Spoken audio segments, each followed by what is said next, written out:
Hello everyone, thanks for joining me today. This is the sixth episode of Social Media Art from Data to TikTok, a course produced by Arebyte and hosted by me, Filippo Lorenzin.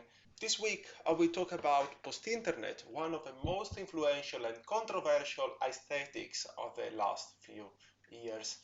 Then I will discuss the loss of authority of the artist who makes and shares art online.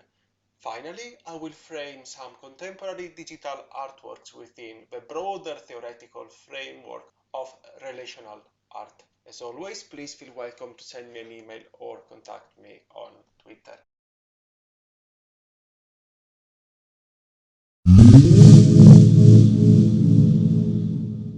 Critic Sarah Cook wrote that as artists gain control over tools, they move on to a dialogue with content rather than hardware. If in the 90s and the last decade the network was studied by the artist for its own structure, a new research has arisen since the end of the last decade that aims to reflect more on online content without abandoning the study of how it is generated and shared. One of the best known artists among those who developed the first reflections on these aspects was Ryan Trecartin, who made films focused on the social dynamics deriving from a hyper-industrialized context in 2001. The characters, very often played by his friends and relatives, behave in an extreme and extravagant way, wearing brightly colored clothes in environments whose appearance is indebted to a certain television aesthetic close to that of cartoons. In 2006, he created Tommy Chat Just Emailed Me, a short film in which the protagonists are subject to a state of alienation while exchanging emails and messages through digital devices. The transmission of this data is highlighted by animations that interact with the real environments they inhabit. Those years were also the period of popularization of text blogs, and several artists began to reflect on the emotional investment with which people poured their lives on the net. For example, Abe and Mo Sing the Blogs is a 2005 project developed by Marisa Olson and Abe Lincoln, consisting of a music album in the form of a blog. Each new post contained a text copied from any blog chosen by the two, the link to the original post on which it was written, and another link to an MP3 file containing a song created starting from it. They focused on the emotional aspect of the material uploaded by other users without criticizing the blogging platforms as could have happened in the field of net art of the 90s. Another example is wefeelfine.org, a site active since 2006 created by the artist Jonathan Harris with the help of the programmer Sepp Kamvar, in which colored dots represent as many posts written by unknown users all over the world. Kamvar has developed a code that automatically analyzes these posts every 10 minutes, identifying the emotions expressed in them. The color of each point represents a different sensation, such as happiness, sadness, and of course love. As suggested by Harris himself, this is a project about people. 2008 is the year when there is a real turning point in the relationship between the public, users, artists, and the internet, as suggested by Anxiao Mina. In November, Twitter finally reached the general public consciousness as reports came in about its remarkable use in the rescue and reportage efforts. And earlier that summer, Facebook had reached its first 100 million users, and more established names in the art world were starting to notice.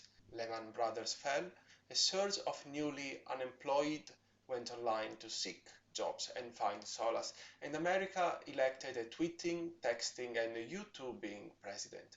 In the same years, artist Marisa Olson coined the term post-internet in reference to a kind of artistic research that finds one of its cardinal points in surfing the web. In an interview in 2006, she defined that what she was doing in that period as a research that was less art on the internet than it is art after the internet. It's the yield of my compulsive surfing and downloading. I create performances, songs, photos, text, or installations directly derived from materials on the internet or my activity there. Starting in 2010, thanks also to the short essay The Image Object Post-Internet by Arti Vierkant, experts began to discuss the post-internet or that artistic research which, although directly related to the mechanisms and technologies on which it is based, the structure of the network, distances itself from them by focusing more on the sensations, emotions, and experiences that take place there. Two interesting positions are those supported by the artist Zach Plus, according to which the suffix post often does not mean only after, but which also illustrates saturation or pseudo-totalization, and by the theorist Nicholas Mirzoeff, for whom this suffix means a crisis. Very often, they are works that are located between the purely digital dimension, such as those developed in the net art season, and in real life, giving life to a dynamic of reciprocity that anticipates and comments on the relationship between online and offline social life. To better understand this, it helps to read what Marshall McLuhan wrote about the process of fragmentation and reproduction in the context of electricity. He observed how the speed of reproduction of frames in cinema leads the audience to not notice that the images are single photographs, independent fragments that become what he calls icons. This observation applies to the post-internet since the increase in the power of the machines, the automation and the speed of the internet connection allows the public to look at the contents on the net without paying too close attention to the technological structure that support the message. This phenomenon can also be observed by analyzing how online social media have changed the way they are described over the years. It is no coincidence that at the Facebook press conference in which the like button was introduced, Mark Zuckerberg explained that innovation not so much in terms of technological or market evolution, but of sociability and interpersonal relationships. On Facebook, we are invited to update our status with a message, "What's on your mind?" while on Twitter it is, "What's happening?" The attention of the user is shifted from the platform to the communication potential it represents. The use of a colloquial language is one of the simplest and most implemented techniques to be accepted by users and invite them to trust and manifest themselves through their system. As Gert Loving noted, thanks to Facebook's simplicity, the online experience is a deeply human experience. The aim is to find the other, not information. Certain terms born online have been brought in the offline world by users colonizing their lexicon. It is important to note here that this happens precisely because we use these services on a daily basis, whenever and wherever we wish, thanks to smartphones and other digital devices. In other words, post-internet is a term to which we refer to define two changes in particular: the abandonment of a skeptical approach towards the internet and the shifting of attention to what happens through and thanks to it, even outside the screen. The works I comment in this course share the fact that they require active participation. These happened from the Dada events to Alan Capro's happenings, from situationist actions to mail art or net arts project on the net. In all these cases, the focus was on experience and participation, rather than on the creation of finished objects. This dynamic often leads to the consequence that there is no real author. The work is designed in order to be studied, composed, and recomposed by those who use it, making it an open work. This is a project that must be performed starting from instructions, which can be the ones drafted by Alan Capro as much as the software code written by the artist who who works on the net in the 90s. The text is a fundamental element because it eliminates both the qualitative differences between words and those between people involved in the work. You do not have to belong to an elite to participate in the situationist action, just as you do not need to be an expert to access the works belonging to the so-called post-internet art. According to critic David Joselit, the contemporary context no longer allows any image to be anchored to a specific site. Mechanical reproduction and ever more efficient distribution channels would have led to a reversal of Walter Benjamin's premonitions.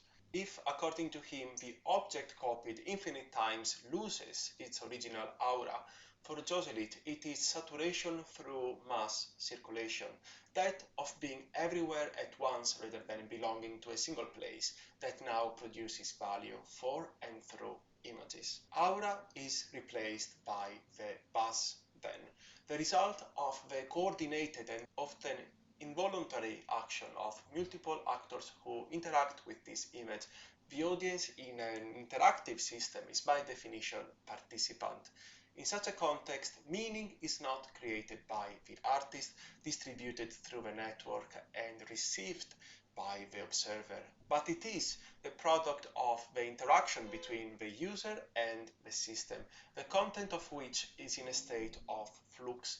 In other words, this method of communication makes explicit with its technology and its protocols what is implicit in all aesthetic experience, both when it is intended as a creative moment and when it is intended as an artist productive act. A description of the situation in which the works examined are entered and promoted can be that of the actor network developed by Bruno Latour, according to whom a good actor network theory account is a narrative or a description or a proposition where all the actors do something and do not just sit there, where each of points in the text may become a bifurcation, an event, or the origin of a new translation. In such a context, content is created rather than received.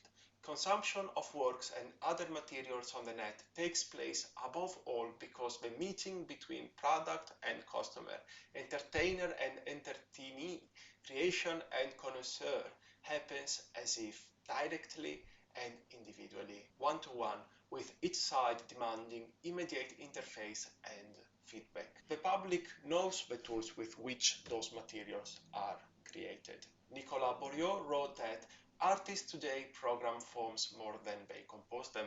They remix available forms and make use of data. They surf on a network of signs. In other words, the public becomes prosumers, no longer feels hostage to standardized goods and changes their characteristics and appearance. The market today, as Douglas B. Holt observed, thrives on unruly bricoleurs who engage in non-conformist producerly consumption practices. As Bourriaud further explains, the artist who inserts his work into that of others contribute to the eradication of a traditional distinction between production and consumption, creation and copy, ready-made and original work. In theory of avant-garde, critic Peter Burger divided the phenomenology of a work of art into three specific moments: its function, its production, and its reception. According to him, the individual production that characterizes art in a bourgeois society has its origins in court patronage, even if the two typologies are distinguished by fundamental characteristics. The work created in the context of the court is an object intended for a very specific use, to represent the context in which it was conceived and implemented by integrating it into daily life. In bourgeois art, however, the process of representing the system in which the work arose takes place in a sphere far from everyday action. This separation is, according to Burger, the peculiar characteristic of autonomy in bourgeois art. an autonomy developed by aestheticisms and in some ways still present today. The aesthetes placed the element that defines art as an institution at the center of their own works as content. Consequently, this overlap meant that the distance from the practice of life became the true content of their works. This practice was for them the utilitarian rationality of bourgeois logic, a custom that tended to assign a purpose to each element of daily life. Burger suggested a parallel between this denial of any use of the art of aesthetes and the planned rejection of avant-garde movements such as the Dada. The difference between the two practices lay in the way they are used. The bourgeois work of art was created by a single individual for another individual and had to be enjoyed privately, without the involvement of third parties. For aesthetes, this was a fundamental condition to make it independent from everyday life, to make it an element that distanced itself from the bourgeois logic.